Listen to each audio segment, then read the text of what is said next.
Back in the loop, the seventh Foreign Secretary in as many years for a politician who's been out of office for just as long. So we'll have a new Prime Minister in that building behind me by Wednesday evening. It was 2016, after the referendum, that David Cameron resigned as Prime Minister.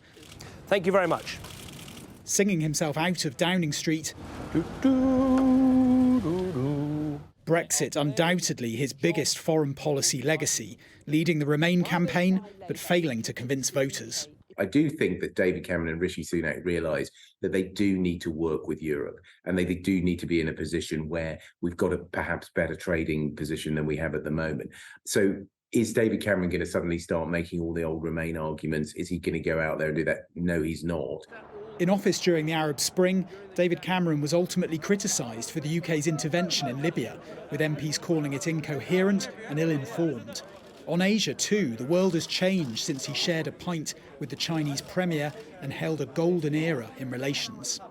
These days we have a much greater awareness of the security risk posed by China. So I think people will want to hear the assurance from David Cameron that we're not signalling a return to the sort of approach that we saw previously. Back home, David Cameron criticised the axing of the HS2 rail line to Manchester last month, and he became embroiled in a lobbying scandal after taking a job for the billionaire Lex Greensill and approaching ministers about his now-defunct financial services firm. There are multi-billion-dollar lawsuits all over the world related to Greensill, and each one of these is going to involve lots of sort of additional information that's going to come out about Cameron's role. Sniffed at for hunkering down in a luxury shepherd's hut to pen his memoirs while Parliament grappled with Brexit, Lord Cameron now has another chapter to write.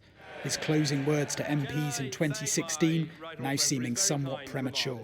After all, as I once said, I was the future once. Rob Powell, Sky News in Westminster.